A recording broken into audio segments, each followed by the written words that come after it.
Normalmente no suelo tomar posiciones cuando los precios rompen tan violentamente. Tiendo a esperar al menos un pullback hacia las zonas de ruptura.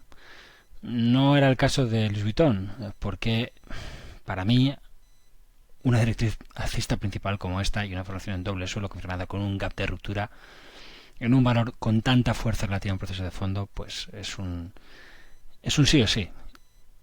Si teníamos pullback, perfecto, pero lo suyo era no quedarse fuera de un posible movimiento hacia los máximos.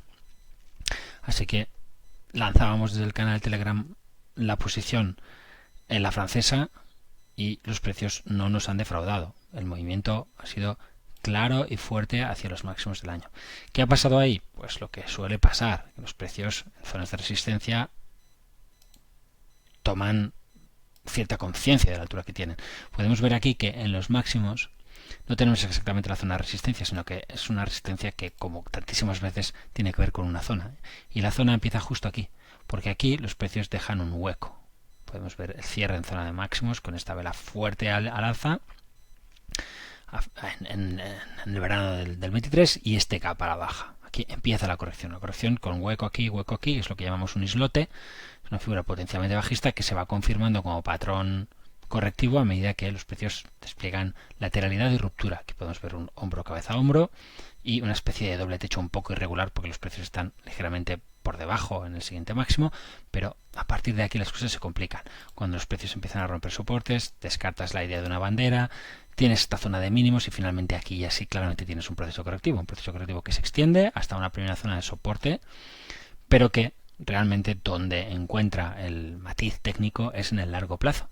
En un gráfico, por supuesto, ajustado por diagrama de ampliación. Esto es muy importante porque si cambias el tema, si desajustas el proceso por diagrama de ampliación, entonces lo que te encuentras es que la directriz bajista pasa más abajo y por tanto no tienes el soporte. Bien, nosotros no cometemos ese tipo de error porque al menos algunos entendemos que el análisis técnico es o tiene que ser el reflejo de la conducta humana, el comportamiento de los inversores, que podemos ver también pues cómo esto puede funcionar como una especie de techo de canal. Y ese comportamiento de los inversores no se vería bien reflejado si cosas que no son comportamiento de los inversores, como son los dividendos, las ampliaciones, etcétera, no se ajustan. De ahí que siempre utilice el gráfico total return para los índices, porque si yo ajusto en títulos, ¿cómo no voy a ajustar en índices?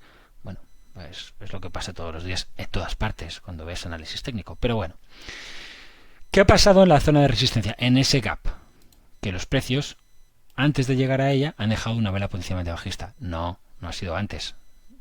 También he cambiado ese gráfico. Ha sido justo en la resistencia. ¿Por qué? Porque he ajustado mi gráfico por dividendo y ampliación. No pensaba hacerlo, pero como he hecho el movimiento de los dos gráficos, ¡pum!, ha aparecido otro elemento que nos señala la pulcritud, la necesidad de ajustar para tener en cuenta claramente dónde están los niveles. Aquí no te has quedado con las ganas de vender la resistencia, si es que pensabas hacerlo. Y también has podido constatar que esta vela se produce en la resistencia, exactamente en el gap. Y ahí dejamos lo que los precios llaman un doji de lápida, que es una vela potencialmente bajista, que además no requiere confirmación, en zona de resistencia es así. Al día siguiente, hueco de apertura, hueco y hueco es una isla, un islote, aunque hay una cobertura del hueco, no hay cierre del mismo. Islote, para reforzar esa idea, y corrección. De momento estamos viendo una corrección en el mercado que probablemente continúe y que podría incluso llevarnos a la zona de 8.20. Como el trading que quiero hacer yo es un trading que no es cortoplacista, no he cerrado mi posición, porque mi idea no era llevar los precios hasta los máximos, sino acompañarlos más allá de los máximos, porque es lo que está pasando con el conjunto de la renta variable. Si ese no es la pretensión que tienes tú, que luego puedes hacer con mis ideas lo que quieras, son ideas que por supuesto no están cerradas, admiten matices, yo pretendo unas cosas pero tú puedes pretender otras, por supuesto, si eres más cortoplacista, aquí ya el viernes al cierre tuviste una señal clara de que los precios van a parar o pueden parar, técnicamente hablando. Después, pues lo normal es que los precios vuelvan a intentar atacar esta zona y ahí ya veremos si los precios se mueven lateralmente a este nivel, despliegan un lateral y rompen por abajo, lo cual normalmente no será antes del 8.20, pues quizá no conseguiré el objetivo de mi estrategia, y lo que era una rentabilidad importante, desde un 7,70 hasta un 8,80, pues acabará quedando entre un 7,70 y un 8,10. Y diré, jolín, pues podía haber vendido la resistencia, cierto, pero por no hacer esas cosas tengo las estrategias que tengo en mi tabla de seguimiento desde hace tanto tiempo y con rentabilidades como las que consiguen esas estrategias. ¿Por qué? Porque dejo correr el beneficio y soy capaz de pasar de la microonda a la macroonda cuando gano dinero.